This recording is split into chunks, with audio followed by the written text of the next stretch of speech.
हर जंग के पहले कैप्टन अपने पेट्रोल टीम भेजता है दुश्मनों का मुआयना करने, उन पर रिसर्च करने, ताकि जीतने का एक स्ट्रैटेजी बना पाए। ये कहा जाता है every battle is one even before it is fought. Class 12 का जो ये बोर्ड एग्जाम है, इसमें अगर जीतना है तो तुमको भी स्ट्रेटेजाइज करना पड़ेगा, समझना पड़ेगा कि पेपर कैसा है, कैसे अटैक करना है। So hello, it's Anirban sir here, welcome to physics Giri. और आज मैं क्लास 12 फिजिक्स का जो सैम्पल पेपर है 2021 का आप लोगों के साथ मैं एनालाइज करूंगा।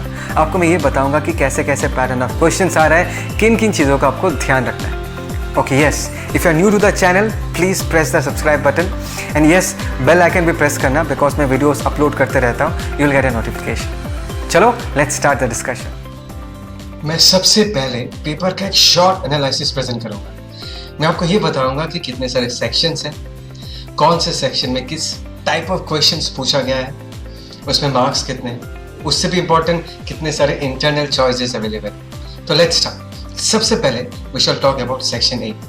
एंड सेक्शन ए में क्या है ना, दो वैरायटी ऑफ क्वेश्चंस। पहला जो 10 क्वेश्चंस है, they are very short answer questions, 1 marker question. लेकिन जो दूसरा पार्ट है, that is assertion and reason. ऐसे total 4 assertion and reason question section A में इंक्लूडेड है। Is that clear? And the good news is that कि जो 10 very short answer question है, 1 मार्कर क्वेश्चन है, इसमें आपको 4 इंटरनल चॉइस मिलेंगे, 4 इंटरनल चॉइस। लेकिन assertion रीजन में कोई इंटरनल चॉइस नहीं है। Is that clear? Okay. Now section B is interesting because यहाँ पर एक बहुत ही नए तरीके का क्वेश्चन इंक्लूड किया गया है, and that is called as case based questions या passage based questions भी मैं बोलता हूँ। मैं इसके ऊपर बहुत बढ़िया से डिस्कशन करूंगा, लेकिन अभी थोड़ा सा एक आइडिया देके रखना चाहूंगा कि ये कैसा क्वेश्चन है। एक पैराग्राफ दिया रहता है, कहानी बताया जाता है, उसके ऊपर टोटल 5 MCQs पूछा गया है। कितने सारे MCQs? Come on, 5 MCQs। ऐसे कितने सारे क्वेश्चंस हैं, कितने सारे पैराग्राफ टाइप क्वेश्चंस हैं? टोटल 2 पैराग्राफ टाइप क्वेश्चंस है, और हर एक पैराग्राफ के ऊपर बेस करके 5 MCQs पूछा गया है। लेकिन MCQs तो 5 है, लेकिन अटेम्प्ट कितना करना है? अटेम्प्ट सिर्फ 4 ही करना है। Only 4 questions have to be attempted. Is that clear?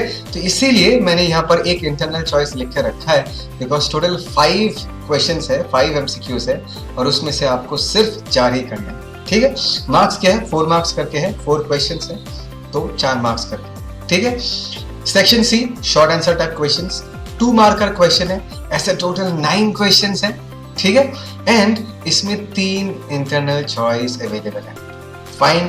Section D short answer question, 3 marker question, total 5 questions है, और इसमें 2 इंटरनल चॉइस अवेलेबल है। And finally the big one, section E long answer type questions. ऐसे total कितने marker है? 5 marker question है, total 3 questions है। And the good thing is that, बढ़िया चीज ये है कि तीनों में ही internal choice, 3 questions needs to be attempted and every question has got an internal choice. Is that clear? इसके बाद मैं आपको पूरा पेपर दिखा के, एग्जाम्पल दिखा के बताऊंगा कि किन किन चीजों का आपको ध्यान रखना। ठीक है? So this is our real time question paper. एक बार इसको देखते हैं। टोटल 70 मार्क्स का पेपर है, 3 घंटे में आंसर करना है, सबको पता है ये सब चीजें। टोटल 33 क्वेश्चन है, 5 सेक्शन से A B C D E। 5 sections के बारे में मैंने आपको डिटेल्स बता दिया है। एक बार जो एक्चुअल क्वेश्चंस उनको देखते हैं। Section A 1 marker question. ऐसे क्वेश्चंस को जब आंसर करोगे, try to answer them in 1 word या 1 स्टेटमेंट। अनवांटेड चीजें लिख के आंसर को बड़ा करने का कोशिश मत करना, अच्छा इंप्रेशन नहीं बैठता इन्विजिलेटर तो पेपर चेक करेगा। Is that clear? ओके। अभी सेक्शन ए में, जैसे कि मैंने पहले भी कहा था, total 10 very short answer questions है, जिसमें आपको 4 इंटरनल चॉइसेस मिलेंगे। ठीक है? तो ध्यान से आंसर करने के पहले एक बार देख लेना कि जो चॉइस वाले क्वेश्चन है उसमें कौन सा आंसर, कौन सा क्वेश्चन आप अच्छे से लिख पाओगे, वो डिसाइड करके फिर अटेम्प्ट करना। ठीक है? तो टोटल ऐसे 10 क्वेश्चन है, 1 2 3 4 5 6 7 8 9 10। 10 questions very short answer questions है। उसके बाद ऐसे 4 क्वेश्चंस है which are assertion reason based. मैं एकदम जीरो से समझाता हूँ कि assertion reason based questions actually कैसे होते हैं। तो एक क्वेश्चन को देखते हैं। Assertion question number 11, In a non-uniform electric field, a dipole will have translatory as well as rotatory motion. Reason?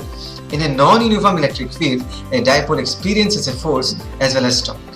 तो क्या करना है इस क्वेश्चन? देखो, सबसे पहले assertion वाले स्टेटमेंट को अच्छे से पढ़ना है और ये जज करना है कि क्या ये स्टेटमेंट सही है.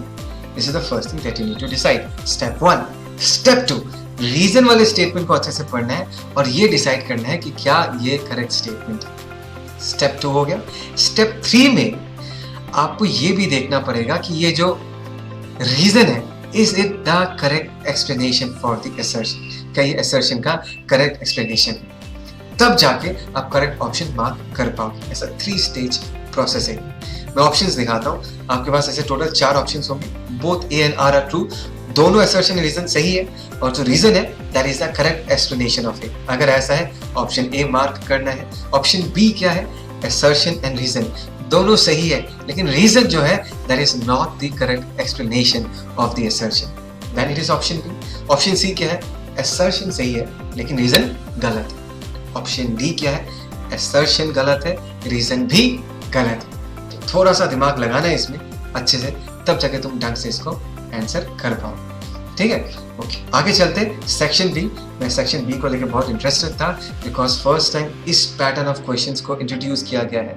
मैं अपने आप को थोड़ा सा छोटा कर देता हूँ. ओके, आई थिंक सो सबको दिखाई दे रहा है. ये जो सेक्शन है इसको केस स्टडी बेस्ड क्वेश्चंस बोला गया है. मैं इसको पैराग्राफ बेस्ड क्वेश्चंस भी बोलता हूँ. और ऐसे पैटर्न ऑफ क्वेश्चंस ये एडवांस्ड में आते हैं जिसमें होता क्या, देखो क्वेश्चन नंबर 15 को देखते हैं. एक ऐसा कहानी बताया जाता है, Faraday's cage.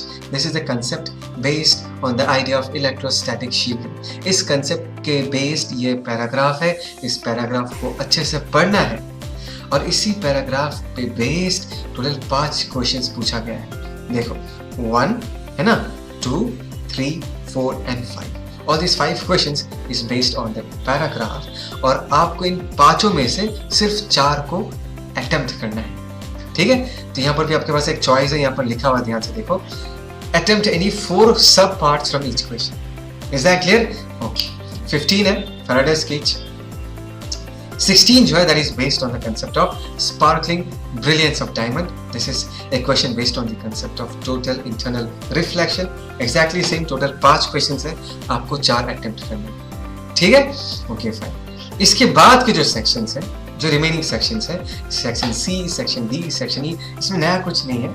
Basically section C is a 2 marker questions, right? इसमें total 9 questions है और आपको 3 internal choice मिलेगा section C में. नेक्स्ट सेक्शन डी जो है, सेक्शन डी इस 3 मार्कर क्वेश्चंस, टोटल 5 क्वेश्चंस है और इसमें आपको 3 इंटरनल चॉइस मिलेगा.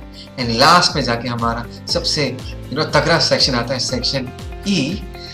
इसको देखते हैं. Section E, this are 5 marker questions और इस सेक्शन का सबसे बढ़िया बात क्या पता है कि हर एक क्वेश्चन के अगेंस्ट आपको एक इंटरनल चॉइस दिया. टोटल 3 क्वेश्चन है ऐसा और हर एक क्वेश्चन के against there is an internal choice. जैसे क्वेश्चन नंबर 31, तो A and B, this is the first choice that you have और you have the second choice A B C. ठीक है, जैसे कि क्वेश्चन नंबर 32 को देखो, ये पहला क्वेश्चन है और ये दूसरा वाला क्वेश्चन. देखो, जब तुम ऐसे इंटरनल चॉइस वाले क्वेश्चंस को अटेम्प्ट करोगे, मैं एक बहुत ही इंपॉर्टेंट चीज़ बोलना चाहता हूँ, ध्यान से सुनना, समझना. इंटरनल चॉइस जब अटेम्प्ट करोगे ना, तो दोनों क्वेश्चंस को, चॉइस 1 एंड चॉइस 2, दोनों को प्रॉपरली पढ़ना है, प्रॉपरली सोचना है, लास्ट तक पढ़ना है, ताकि तुम प्रॉपरली ये डिसाइड कर पाओ कि कौन से क्वेश्चन को तुम अपने बेस्ट तरीके से आंसर कर पाओ. ये बहुत ज़रूरी है. मैंने बहुत बच्चों को देखा कि एग्जाम में इतना प्रेशर होता है कि पहला क्वेश्चन या ए वाला क्वेश्चन पढ़ने के साथ साथ झपट पड़ते हैं. इसमें ए लिख लिया, फिर बी में आके देखा कि भाई साहब ये तो ठीक से आता नहीं है, सी वाला भी अच्छे से आता नहीं है. उसके बाद वो लोग चॉइस में देखते हैं कि चॉइस में सब कुछ कर पाऊंगा क्या. यार ऐसा नहीं करना. अगर ऐसा होगा ना, एक बात तो ये है कि तुमने जितना लिखा है वो वाला टाइम पूरा बर्बाद, और ज़्यादा नर्वस हो जाओगे, टाइम वेस्ट हो जाएगा एग्जाम में. तो कभी भी चॉइस वाले क्वेश्चंस पे अटेम्प्ट करोगे, पहले क्वेश्चन को पढ़ो, दिमाग में एक बार अच्छे से हर एक क्वेश्चन का आंसर अच्छे से सोच लो कि इसमें मैं ये लिखूंगा, इसमें मैं ये लिखूंगा, इसमें मैं ये लिखूंगा. एक बार अच्छे से एनालाइज कर लेना और जिस क्वेश्चन को तुम अपने बेस्ट तरीके से लिख सकते हो, सिर्फ उसी क्वेश्चन को अटेम्प्ट करना. ठीक है, और ज़्यादा टाइम नहीं लूँगा. देखो, ये जितना कुछ मैंने आप लोगों को बताया है बहुत छोटी छोटी चीज़ें, लेकिन इन सारी चीज़ों को अगर एक साथ अप्लाई करोगे ना, आई गारंटी यू आपके परफॉर्मेंस में बहुत बड़ा चेंज आए। It is called as compound effect. ठीक है, so signing off for today. ये डिस्कशन यहाँ पर ही कंक्लूड करते हैं। If you really like the video, please press the like button. Subscribe नहीं किया तो सब्सक्राइब कर लेना, and it's a request, please share the channel with your friends. I be very happy to reach as many students as I can. चलो, thank you, bye, take care.